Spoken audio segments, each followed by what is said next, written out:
오늘 받을 말씀 보겠습니다. 신약성경 요한복음 3장 27절로 30절에 있는 말씀입니다.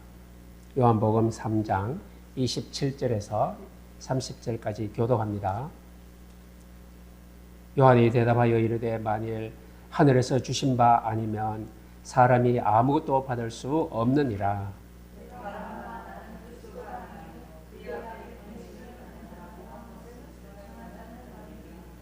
신부를 취하는 자는 신랑이나 서서 신랑의 음성을 듣는 친구가 크게 기뻐하나니 나는 이러한 기쁨으로 충만하였노라. 아멘. 오늘 마지막 기절에 보니까 그는 흥하여야 하겠고 나는 쇠하여야 하리라. 이 말씀이 무엇일까요? 오늘 제목에 그것이 나타나 있습니다. 주연을 빛내는 조연입니다. 그러면 주연은 무엇이고 조연은 무엇이고 그러면 주연과 조연의 역할은 무엇입니까? 이게 우리가 바르게 알아야 될 것입니다. 오늘 여기에 나오는 주인공이 한 명 있죠. 세례 요한입니다. 세례 요한은 일평생 예수를 드러내는 아름다운 조연으로 살았습니다. 이 사람을 보면서 하나님, 우리가 이 땅에 하나님이 보내신 자가 맞다면 우리가 조연의 역할을 어떻게 할까요? 오늘 이 말씀에서 답을 찾는 귀중한 시간 되시기를 바랍니다. 주연을 빛내는 것이 조연입니다. 주연이 더욱 돋보이도록 그 주변에서 역할을 하는 것이 바로 조연입니다. 어떻습니까? 이제 처한 상황에 깊이와 안성도를 더하고 주연의 캐릭터를요, 매력을 극대화하는 일에 결정적인 역할을 하는 것이 바로 조연의 역할입니다. 주연의 캐릭터에 입체성을 부여하고 주연의 성격, 배경, 동기 등을 나타내는 거울 역할을 하는 것이 바로 조연의 역할입니다. 여러분들 영화나 드라마 보면요, 주연이 있어요. 주연이 있는데 틀림없이 그 조연의 역할을 하는 사람들이 많이 있습니다. 주연이 어떤 어려움을 당하면요, 이 조연이 가서 그 주연을 도와줘요. 도와줘서 이 어려움을 극복하게 만들죠. 그러면서 누가 더 승리하게 만들어요? 주연이요. 주연이 빛나게 하고 승리하게 하고 이기게 하고 모든 것을 옆에서 도와주는 것이 바로 조연의 역할입니다. 그래서 주연의 갈등, 성장, 변화 이것들을 더욱 선명하게 드러나게 하는 역할이 바로 조연의 역할이었습니다. 그래서 우리가 주연을 위한 촉매 역할을 하죠. 주연 옆에서 묵묵히 자신의 역할을 수행하며 주연의 매력과 역할의 안성도를 높이는 것이 바로 조연의 진정한 의미라고 나왔습니다. 그래서 바로 이제 이 주연과 조연의 역할을 먼저 우리가 확실하게 알고 오늘 본문의 쪽으로 들어가겠습니다. 옛날에 이렇게 영화에 보면은 주인 양반이 있어요. 주인 양반이 이제 어디를 가려고 하인 보고 말을 끌고 오래요. 말을 끌고 왔습니다. 그래서 이제 말을 딱 놓고 이제 주인이 타려고 마당에 내려와서 말 옆에 딱 서면요, 어떻게 합니까? 이 종이요, 얼른 말 옆에 꿇어버려요. 무릎을 꿇고 딱 있으면요, 이 주인이 종의 덩어리를 밟고 어디로 올라가요? 말 위로 올라가요. 그래가 주인이 말에 딱 타면요, 종은요 딱 서서 말꼬비를 잡고 이 주인을 모시고 갑니다. 그러면서 이 종은요 입에 웃음이 있어요. 너무 즐거워해요. 이 주인을 덩어리에 밟고 올라가게 하고 자기가 주인의 이 말꼬비를 잡고 가는 것을 기쁘고 즐거워하는 모습을 봅니다. 이게 뭘까요? 이게 바로 주연과 조연의 역할입니다. 그래서 이 종은요 어떻게 해요? 자기가 한 역할에 대해서 항상 기뻐해요. 원망불평 이렇게 하지 않고요. 그러면 어떻게 해요? 이 주인이요, 이 종을 더 사랑해요. 더 사랑하게 되어 있습니다. 이것이 오늘 제목입니다. 주연을 빛내는 조연. 바로 우리의 모든 삶이, 우리가 복음 가진 우리가 이제는 바로 주연이 누굽니까? 예수 그리스도가 주연입니다. 우리는 누구죠? 예수 그리스도를 빛나게 하는 인생을 사는 기쁨이 되는 그의 승리가, 그의 이김이, 그의 빛나는 것이 나의 기쁨이 되는 조연입니다. 우리가 그리스도인이요 복음 가진 하나님의 자녀들입니다. 오늘 주연과 조연을 이렇게 설명했습니다. 바로 이 의미를 가지고 이제 오늘 말씀에서 우리가 할 역할이 무엇인지를 잘 우리가 가슴에 새기는 귀중한 은혜의 시간 되시기를 주의 이름으로 축원드립니다. 우리가 누굽니까? 우리는 부름받은 자입니다. 오늘 부름받은 자고 오늘 본문에는요 보내심을 받은 자 이렇게 나오죠. 하나님이 보냈고 하나님이 불렀고 아브라함을 불러서 뭐라 했습니까? 아브라함아 너는 복의 근원이 될지라. 아브라함이 뭘 잘해서 하나도 잘한 게 없어요. 그런데 부르자마자 너는 복의 근원이 될 것이래요. 하나님은 불러놓고는 이렇게 하늘의 축복을 허락하여 주시는 것입니다. 모세를 불러놓고는 뭐 됐습니까? 모세가 나는 아무것도 할 수 없고 나는 노인이고 나이도 많고 이제는 힘도 없습니다. 이럴 때 뭘 했습니까? 모세를 불러서 내가 너와 함께 하겠다. 딱 이거 한마디였습니다. 너는 네가 들고 있는 건 뭐냐? 그 지팡이를 들고 바로 앞에 서라. 이게 바로 조연의 역할입니다. 주연은 누구죠? 여호와 하나님의 이름이 주연입니다. 바로왕께 나타나서 그 지팡이를 가지고 여호와의 이름 부르면서 살아계신 여호와 하나님의 주연을 빛내라. 이게 모세의 역할이었습니다. 그런데 모세가 바로왕 앞에 가서 얼마나 멋지게 했습니까? 바로왕을 막 꺾기 시작해요. 자기가 막 애굽의 최고의 왕, 전 세계의 강력한 왕이라고 자부심을 가지고 있는데 그걸 여호와의 이름으로 완전히 꺾어버리는 역할을 누가? 모세가 합니다. 여러분들이 그리스도 복음 가지고 나가서 현장의 흑암을 꺾으면 살아계신 여호와의 이름이 높아질 줄로 믿습니다. 이게 주연을 높이는 일입니다. 여러분들의 인생과 삶이 여기에 이루어야 될 줄로 믿습니다. 예수님께서 제자들을 불렀어요. 그게 보니까 마가복음 13장에 나오죠. 제자를 불러서 어떤 자를 원하는 자를 부르시고 함께 있게 하시고 또 전도도 하며 귀신을 내쫓는 권세도 있게 하려 함이라. 여기에 몇 가지 딱 나오죠. 예수님이 부른 이유, 제자들이 해야 할 일, 또 제자들에게 필요한 것, 이걸 다 얘기했습니다. 여러분들 우리가 조연의 역할을 하려면 우리가 준비돼야 돼요. 우리도 준비를 해야 돼요. 주연 못지않게 조연은요 더 많이 준비합니다. 여러분들 이것입니다. 제자들을 준비시킵니다.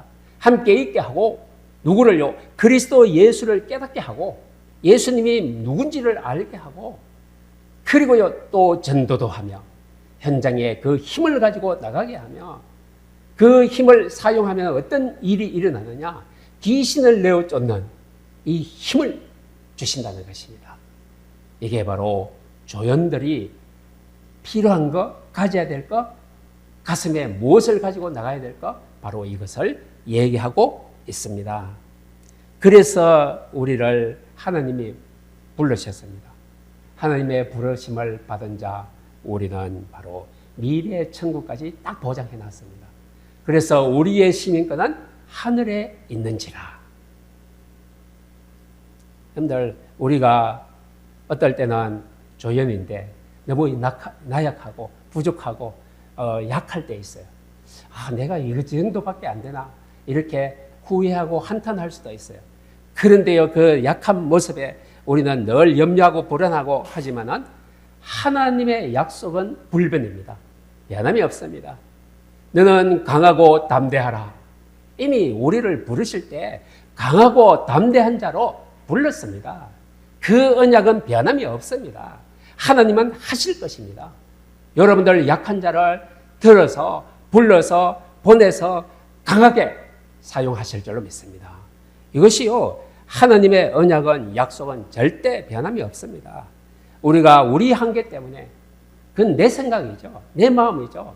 이것 때문에 낙심하고 좌절하는 우리 모습을 보고요 안타까워할 필요가 없어요. 하나님의 절대 계획은 하나님의 이 목적은요 변함이 없습니다. 누가 하죠? 그것조차도 하나님이 하세요. 약한 우리 보고 하라고 그러지 않아요. 모든 일은 다 하나님의 주권 속에 있어요.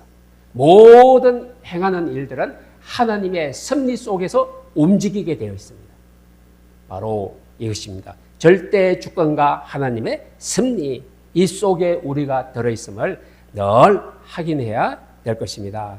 왜 예수님은 제자들을 불러서 마지막으로 40일 동안 하나님의 일만 말씀했을까요?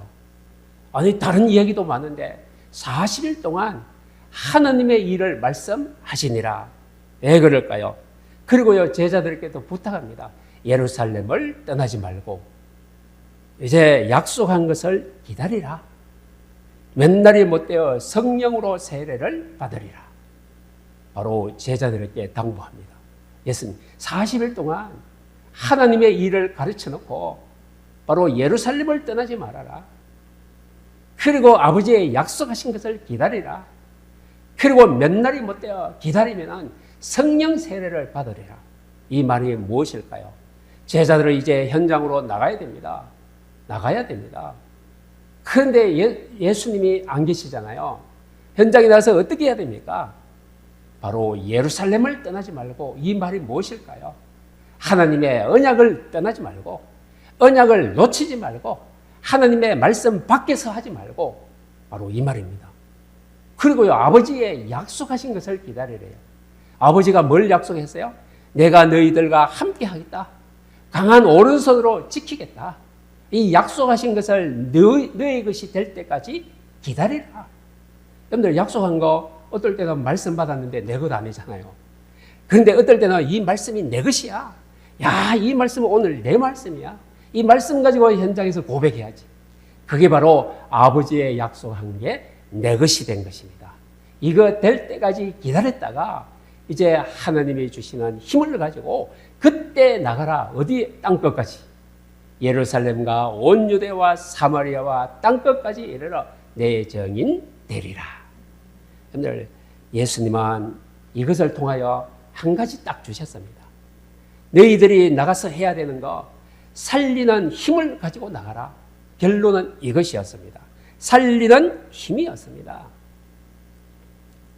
이게 평생 우리에게 필요한 힘입니다. 나를 향한 변함없는 하나님의 사랑입니다. 하나님의 사랑은 변함이 없습니다. 우리가 이걸 알면요, 하나님이 세상을 이처럼 사랑하사, 세상을 사랑하고 나를 사랑하고 우리 가정을 사랑하고, 하나님의 사랑입니다. 부모는요, 수없이 자녀를 사랑합니다. 자녀가 빗나가고 엉뚱한 짓을 하고 나를 속이고 뭐 이래도요, 부모는요 끝까지 자녀를 사랑합니다. 전에 누구죠? 전에 살인자 감옥에 있는데 아버지가 저 전라도에서 농사 지으면서 이 땅을 잘 가꾸면서 이웃 사람에게 뭐라 합니까? 뭐라 합니까? 이 땅은 우리 아들에게 물려줄 거래요. 아들이 어디 있어요? 세상에 온 대한민국이 손가락질을 하는 그 살인 악마. 그런데요, 아버지는 아직도 그 아들을 사랑하고 있답니다. 아들에게 물려줄 땅을 가꾸고 있답니다. 여러분들, 살인자 악마의 자식이 있어도 그 아버지는 끝까지 이 아들을 사랑하는 마음이 그 속에 있다는 것을 보여주는 것입니다. 하나님의 사랑은 변함없습니다. 우리의 상태가 왔다 갔다 하는 거죠. 하나님의 사랑은 여전합니다. 그대로 그냥 우리를 향하고 있는 줄로 믿습니다. 옛날에 아이들이 많이 그러죠. 성적표를 딱 받으면요, 이걸 딱 고쳐요. 점수 잘 나오게. 점수를 막 올려가지고 고쳐가지고 엄마한테 갖다 딱 보여주는 거예요. 야, 내가 이번에 성적이 이렇게 올라서 엄마 나 용돈, 그죠? 용돈 엄마가 막 줘요. 그게 막 노트 산다고 돈 달라고, 뭐 또 다른 거 학용품 산다고 돈 달라가 뭐 해요? 그 진짜 노트 학용품 필요한 게 아니고요, 친구들과 가서 다 까먹어요. 근데 엄마가 그걸 몰랐을까요? 어느 정도 알고 있어요. 알고 있으면서도 줍니다. 쏘아줍니다. 이게 뭘까요? 엄마의 사랑입니다. 하나님은 우리의 형편, 처지, 마음, 생각 다 알고 있습니다. 하나님이 쏘아줍니다. 그래도 하나님의 사랑을 우리에게 듬뿍듬뿍 내려 주시는 줄로 믿습니다. 이게 하나님의 영원 사랑입니다.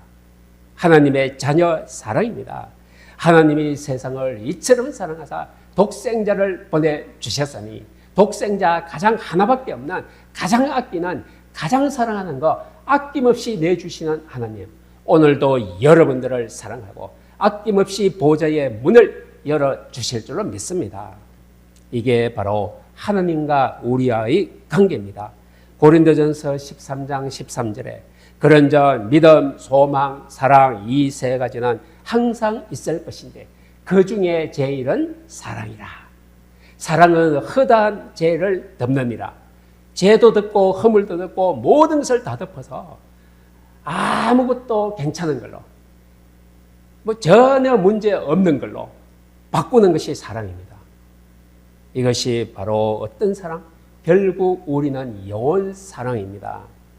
이게 바로 주님의 마음이요 하나님의 마음인 줄로 믿습니다. 우리 마음에 이것이 있을 때 우리는 사람도 이해할 수 있고 용서할 수 있고 사람을 살릴 수가 있을 것입니다. 성경은 뭘 합니까? 오늘 본문 말씀에 보내진 자, 보내진 존재. 누가 보냈어요?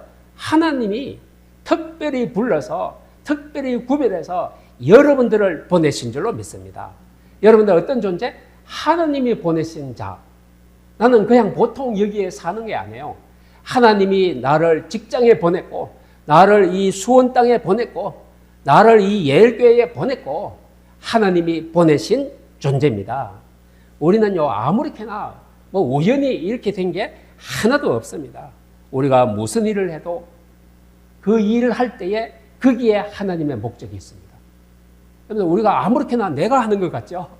그런데 하나님의 절대 계획과 절대 섭리, 주권이 그 일하는 속에 숨어 있습니다.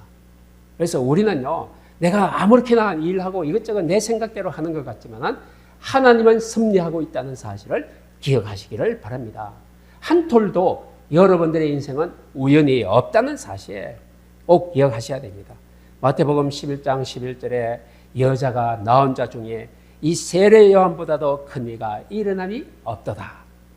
세례 요한을요, 여자가 낳은 중에 이 세례 요한보다도 큰 자는 없다. 누가 말씀했죠? 예수님께서 이 세례 요한을 이 정도로 칭찬합니다. 왜 그럴까요? 이게 나옵니다. 이 세례 요한은요, 나이가 많은 부모에서 태어났어요. 이 부모가 나이가 많아서 아이를 태어난다고 생각조차는 못했어요. 나이가 많으니까 태아가 생성이 안 되잖아요. 그런데 기적적으로요, 태어났습니다. 어떤 게 태어나느냐? 애동아들입니다. 아들 하나밖에 없어요. 30세가 되도록 일반 젊은이와는 다른 환경에서 어디서 살았죠? 광야에서. 이 집은 부유합니다. 제사장의 집안입니다. 엄청난 기득권을 가지고 있는 집안인데 이 외동 아들이 태어났는데 30세쯤 되니까 이게 나가버렸어요. 어디서 살아요? 광야에서 살아요. 평생 동안 포도주는 입에도 대지 않아요. 결혼도 하지 않았어요. 그런데요, 이 짧은 기간 동안 혜성처럼 나타났다가 바로 순교의 제물로 어느 날 사라지고 없어요. 그런데 바로 이게 세례 요한의 일평생이었습니다. 잠깐 나타났다가 어느 날 보니까 없어졌어요.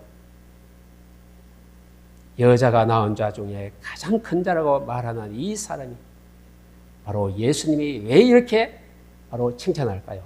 그는 흥하여야 하겠고 나는 쇠하여야 하리라. 세례 요한이 고백한 것입니다. 세례 요한이 조연입니다. 그는 흥하여야 하겠고 바로 이것입니다. 흥한다는 뜻이 뭘까요? 흥한다는 뜻은요, 어떤 의미를 가지고 있을까요? 바로 흥한다는 것은 인기가 높다는 뜻일까요? 그러면 흥한다는 것은 목적을 잘 이루고 성공했다는 뜻일까요? 바로 여기서 세례 요한이 그는 흥해야 된다 이 말을요, 우리는 잘 알아야 됩니다. 예수님이 흥한다, 잘 된다. 이 말은 무엇일까요? 예수님이 십자가를 진다는 뜻입니다. 예수님은 십자가를 잘 지는 것이 세례 요한의 마음속에는 흥하는 것입니다. 잘 되는 것입니다. 세상이 사는 것입니다. 이걸 세례 요한은요, 알고 있었어요. 예수님이 십자가 지고 모든 인생의 문제를 해결하는 것, 그게 세상이 흥하는 거다. 예수님이 흥하는 일이다. 예수님이 잘하는 일이다. 이것을 말했어요. 여러분, 옛날에 제가 이 기절을요, 이해를 못했어요. 그는 흥하고, 흥하는 것은 다 잘 되는 것이죠. 인기도 높고, 성공하고, 출세하고, 이게 흥한다고 하잖아요. 쇠하는 거는요, 망하고, 파괴되고, 없어지고, 사라지는 거, 이게 쇠하는 거 아닙니까? 근데 나는 쇠하여야 하리라. 세례 요한은 자기를 이렇게, 나는 높아져서는 안 돼요. 누가 높아져야 돼요? 예수님이 높아져야 돼요. 복음이 나타나야 돼요. 그리스도 이름이 세상에 전파돼야 돼요. 이게 흥하는 것입니다. 이걸 얘기한 거예요. 세례 요한의 보낸 목적이 바로 이것입니다. 흥하다는 뜻, 정말로 우리가 바르게 한다면요, 우리의 역할이 이때부터 명확하게 선명하게 드러납니다. 세례 요한은요, 그 인생관이 어땠을까요? 지금 어떤 세계입니까? 무한 경쟁의 시대라고 해요. 그리고 자기 PR입니다. 자기를 막 자랑해야 살아남아요. 나는 별로 못하는데 나는 막 이것저것 잘할 수 있어. 이래야지 회사에 취직도 돼요. 그죠? 내 PR을 잘하는 시대인데 어떻습니까? 다른 사람을 패배시키고 내가 올라서는 시대입니다. 그런데 내가 흥하고 너는 패해야 된다. 이런 시대인데 바로 세례 요한은 그는 흥하고 나는 쇠하고, 이것이 세례 요한의 인생관입니다. 세례 요한의 가슴 속에는 예수님이 오실 때 이것을 다 가지고 있었어요. 여러분들, 그리스도인들은 두 부류의 신앙이 있습니다. 한 부류는요, 예수님의 이름을 빌려서 자기가 흥해야 되겠다는 사람입니다. 교회에 오는 목적이 뭡니까? 교회에 가서 나의 모든 것들이 잘 되는 것, 물질, 경제, 건강, 체력 모두 다 잘 되는 것, 이것을 바로 교회를 빌려서 예수님의 하나님의 이름을 빌려서 내가 잘 되는 것, 이것이 한 부류입니다. 그리고 또 한 부류는요, 세례 요한처럼 예수님을 위하여 자기가 세아지기를 원하고 교회가 살아나기를 원하고 그리스도 예수가 높아지기를 원하고, 이런 한 부류가 있습니다. 두 부류죠. 그래서 주님은 흥하고 나는 쇠하는 인생관으로 살아가는 그리스도의 제자들이 다 되시기를 주의 이름으로 축원드립니다. 평생 이 세례 요한은 어떻게 살았습니까? 평생 해봐야 짧은 시간이에요. 세례 요한은요. 세례 요한이 왜 죽었어요? 세례 요한은요, 그 당시에 왕이 다른 불의한 여자를 취했잖아요. 근데 그걸 지적해버렸어요. 왕의 잘못은 이겁니다. 지적했어요. 그러니까 그 왕후가 그 딸의 생일날 딸이 나와서 춤을 추는데 이 헤롯 왕이 너무 예쁘고 기뻐서 네 소원이 뭐냐 다 들어준다. 이 딸에게 엄마가 얘기했어요. 딸아, 너 왕의 소원을 다 들어준다니까 오늘 왕 앞에서 저 세례 요한의 목을 달라 해라. 그래서 왕이 약속한 거니까 안 지킬 수가 없잖아요. 그래서 세례 요한의 목을 쳤어요. 그걸 담아다 줬어요. 이래가 세례 요한은 마무리를 합니다. 인생 마무리를요. 이래 인생이 너무 짧은 인생인데 바로 세례 요한은 어떻게 살았습니까? 세례 요한은 광야에서 애치는 소리라고 자기 자신을 소개했습니다. 나는 내가 아니야. 나는 그냥 소리일 뿐이야. 소리는 어떻습니까? 소리는 한번 나가면요, 한번 딱 들리고는 사라져요. 그죠? 없어져요. 나는 광야에서 애치는 소리다. 세례 요한은 자신을 이렇게 소개했습니다. 나는 그리스도가 아니요, 그의 앞에 보내심을 받은 자다. 분명하게 세례 요한은 자신을 그리스도를 위하여 그 길을 예비하는 보내심을 받은 자가 바로 나다.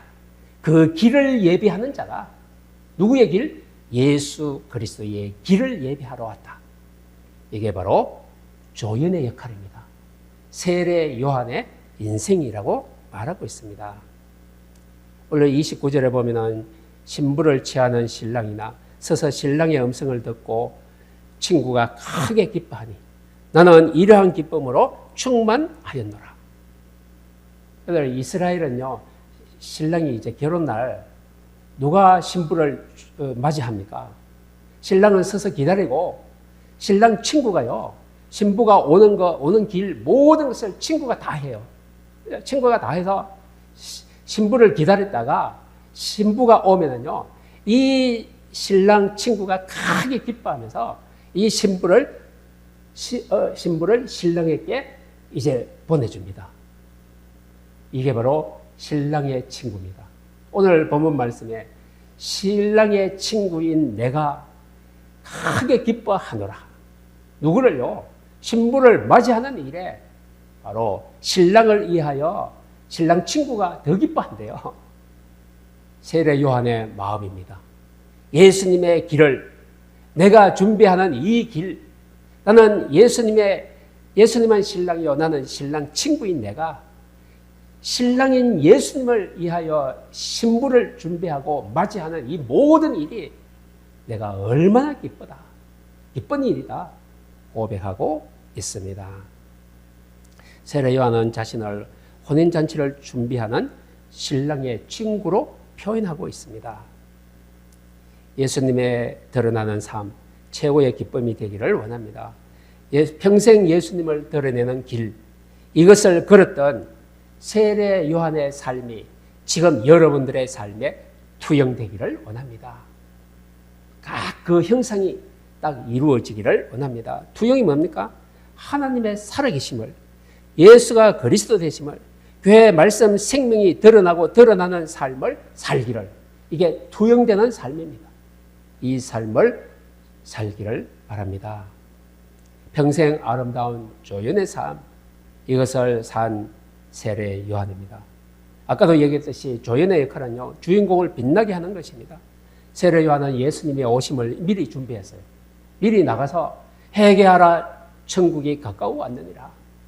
이제 예수님이 아직 오시지 않았는데 예수님이 오시기 전에 먼저 나가서 이 백성들의 마음을요 다 준비시켜놔요. 그래서 예수님이 와서 뭘 하게요? 이 사람들을 회개시키고 바로 세례받도록, 구원받도록 그 길을 예비하는 역할을 세례 요한이 한 것입니다. 얼마나 멋집니까? 주인공을 빛나게 하기 위해서 먼저 와서 이 광야에서 살고, 그죠? 바로 이런 생활을 하고 있는 것입니다.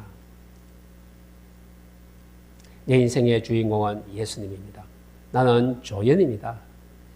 여러분들, 조연은 안성도를 높이는 중요한 역할을 하는 역할이라고 했습니다. 여러분들, 이 주연과 조연의 예가 성경에 나와 있어요. 민수기 12장에 보니까 모세가 에티오피아 여자, 흑인 여자를요 아내로 삼았잖아요. 이때 아론과 누이 미리암이요 뭐라고 합니까? 모세에게 바로 지적을 합니다. 우리도 너만 하나님의 말씀을 받느냐? 우리도 하나님의 말씀을 받는 자다. 너만 주연이냐? 우리도 주연 아니냐? 이렇게 하면서 구서 여자를 취했다고 비방합니다. 이때 하나님께서 미리암에게 문둥병이 걸리게 하죠. 7일 동안 진 밖에 쫓겨났다가 나중에 돌아옵니다. 모세가 기도하여. 여러분들, 여기에 이게 무엇을 말합니까? 주연과 조연입니다. 아론과 미리암은 어떻게 해야 돼요? 모세를요, 지도자, 이스라엘 백성들을 출애굽시키고 광야에서 가나안 땅으로 인도하는 모세가 이 시대는 주연인데 주연을 잘 보좌해야 되잖아요. 그런데 그 조연의 역할을 잠깐 빗나가 버렸어요. 나중에 다 깨닫게 되죠. 또 하나 더 있습니다. 출애굽기 17장에 보니까 모세가요, 저 산꼭대기 위에 올라가서 손을 들고 있습니다. 저 산 밑에서는 여호수아가 아말렉과 전쟁을 하고 있죠. 모세의 손이 아파서 내려가면 이스라엘이 집니다. 이때 두 사람이 나타납니다. 아론과 훌이 돌을 갖다다가 모세를 거기에 앉히고 양 좌우에 서서 모세의 팔을 떠받칩니다. 모세의 팔이 해가 지도록 내려오지 않더라. 이 말은 무엇이죠? 이스라엘이 승리하였더라. 바로 이것입니다. 모세가 주연입니다. 손을 높이 들어서 모세를 빛나게 하면요, 이스라엘이 이깁니다. 누가 했죠? 누가 도와줬죠? 아론과 훌이 조연의 역할을 완벽하게 해버렸습니다. 해가 지도록 손이 내려오지 않도록 바로 조연의 역할을 얼마나 멋지게 해놨습니까? 이스라엘의 승리가 거기에서 있었습니다. 거기에서 시작되었습니다. 바로 멋지죠. 이게 정상적인 조연의 역할을 한 예입니다. 오늘 본문 말씀에 보내심을 받은 자, 부름받은 자, 바로 영혼 사랑하라고 우리를 부르신 줄로 믿습니다. 그래서 이 세례 요한은요, 이제 평생 동안, 평생이라 짧다 했죠. 이 사는 기간 동안에 이 세례 요한은 기득권을 포기했어요. 기득권이라는 게 뭡니까? 먼저입니다. 먼저 선점한 거. 뭐 물건인데 먼저 내가 가서 딱 잡으면 이건 내 거예요. 아무도 이걸 빼앗아 갈 수가 없어요. 이게 기득권이라고 해요. 여러분들 세례 요한의 기득권은 뭘까요? 세례 요한은요, 예수님보다 6개월 먼저 태어났어요. 그죠? 먼저 태어났어요. 그리고 기득권을 되었는데 뭡니까? 바로 세례 요한의 출신 배경이요. 어마어마합니다. 보통이 아닙니다. 예수님은 출신 배경이 어디입니까? 목수 집안에서 태어나세요. 그때 유대인들이 뭐라 합니까? 이게 목수 아들, 목수 주제에 무슨 할 말이 있느냐? 막 이렇게 무시하잖아요. 유대인들이. 그런데 이 세례 요한은요, 아버지가 사가랴입니다. 사가랴는 현직 제사장이요. 그 당시에 이미 제사장 역할을 하고 있어요. 그게 아버지입니다. 아버지가 제사장입니다. 어머니 엘리사벳은요, 아론의 자손으로 제사장 가문의 딸이었습니다. 이 배경이 어마어마하죠. 당시 제사장은 세습제입니다. 세례 요한은요, 광야 가서 낙대 틀을 이 트롯을 입지 않고 그렇게 살지 않아도 가만히 있으면 뭐가 되죠? 제사장 돼요. 제사장.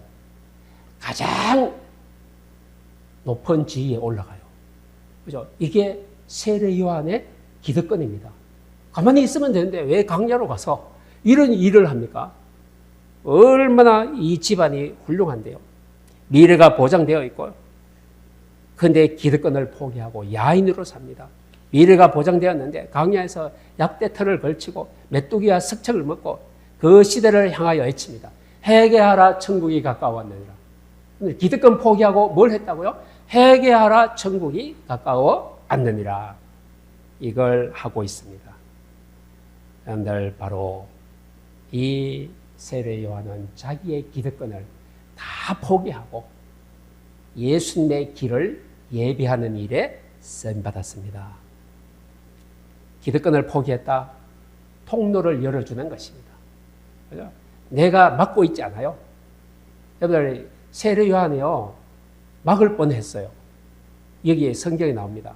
세례 요한의 제자들이 와요. 제자들이 와서 세례 요한 보고 합니다. 선생님, 저 예수라는 자가 나타났는데 우리에게 세례 받았던 사람, 우리에게 세례 받으러 오던 사람이 저 예수께로 가더이다. 막 일러줘요. 세례 요한의 제자들이 세례 요한에게. 그죠? 그러면 세례 요한이요, 야, 그 사람들 가지 못하게 다 막으라. 우리 쪽으로 보내게 해라. 이래야 되잖아요. 기득권을 가지고 있는데, 먼저 시작했는데. 요단강에서 세례를 먼저 주기 시작했잖아요. 세례 요한이. 근데 예수님께로 다 간다는 거예요. 그때요, 세례 요한이 합니다. 바로 하나님께로 난 자, 하나님께서 하시는 일이다. 간두라. 다 보내라고 했어요. 근데 이게 세례 요한입니다. 통로를 열어줬어요. 누구께로? 예수님께로 다 보내라. 기득권 포기입니다. 세례 요한의 인생이었습니다. 중심입니다. 그 말은 무엇입니까? 내가 하나님을, 그리스도를 섬긴다는 뜻이고 서로가 함께 공동체를 이루어가는 경험을 축복하는 것이다. 바로 이것이었습니다. 여러분들, 그리스도인은 땅에 던져진 존재 아닙니다. 마구잡이로 하나님이 막 그냥 뿌리고 던지고 한 존재 아닙니다. 보내진 존재입니다. 하나님이 우리를 존귀한 자로, 거룩한 자로, 귀한 자로 딱 보냈습니다. 보낸다는 의미와 던진다는 의미는 다르잖아요. 보낸다는 의미는 목적과 이유와 할 일이 있어서 보내는 것입니다. 목적이 있어서 보내죠. 우리가 하루를 살아도 우리의 인생에 목적과 이유가 있습니다. 하나님의 절대 계획과 섭리가 들어 있습니다. 세례 요한처럼 우리는 그런 인생, 그런 제자 우리는 꼭 되어야 될 것입니다. 이제 우리의 인생은요, 끝까지 변절되지 않고 영적인 능력을 가진 자로 하나님 앞에 쓰임받을 것입니다. 성경에 이렇게 쓰임받은 자, 대표적인 자가 다윗입니다. 다윗이 목동 시절에 어떻게 했어요? 아버지가 양치기를 보냈어요. 그런데 숲속에 혼자 있잖아요. 얼마나 무섭고 애롭고 두렵겠습니까? 그때 다윗은요, 여호와 하나님을 향하여 입술을 벌려서 여호와를 찬양했어요. 마음에 우러나는 시를 읊었어요. 여호와 하나님은 나의 목자시요, 나의 바위시요, 피할 요새시요, 막 고백했어요. 이때부터 다윗은요, 어떤 시간을 가집니까? 애로울 때 영적인 시간을 가져요. 여호와의 이름을 부르는 시간, 나의 중심을 고백하는 시간, 영적인 시간을 가졌는데 하나님이 그때부터 다윗을 만들기 시작합니다. 영적인 시간 속에는 하나님이 힘을 주시는 세우는 역사가 시작되는 줄로 믿습니다. 청년의 때는 아버지가 신부를 보내요. 야, 이 음식을 좀 사서 형들에게 나눠주고 전표를 받아오너라. 다윗이 전쟁터에 가니까 이 할례받지 않은 골리앗이 여호와 하나님을 모욕하고 욕하거든요. 이스라엘 군대를 욕하거든요. 그때 만군의 여호와의 이름으로 가서 안전히 단번에 물리칩니다. 이스라엘을 살렸는데 사울왕이 어때요? 다윗을 죽이려고 해요. 그죠? 죽이려고 쫓아다녀요. 여러분들 바로 그런데요, 다윗은 사울왕을 죽일 기회가 있어요. 그런데 어떻게 합니까? 내가 기름 부음, 하나님이 기름 부음 받은 저 사울왕을 내 손으로 어떻게 하겠느냐? 죽일 수 있는데 안 죽인다. 하나님이 세운 종이다. 여러분들, 다윗의 중심이었습니다. 영적인 능력을 가진 자의 중심이었습니다. 왕이 되어서는 어떻게 했어요? 성전 지을 준비를 해요. 그런데 하나님이 말리잖아요. 안 된대요. 너는 네 손에 피를 너무 많이 흘렸기 때문에 너는 성전 못 짓는다. 네 아들이 지을 것이다. 다윗이요, 안 됩니다. 막 반항하고 막 달려들고 안 했습니다.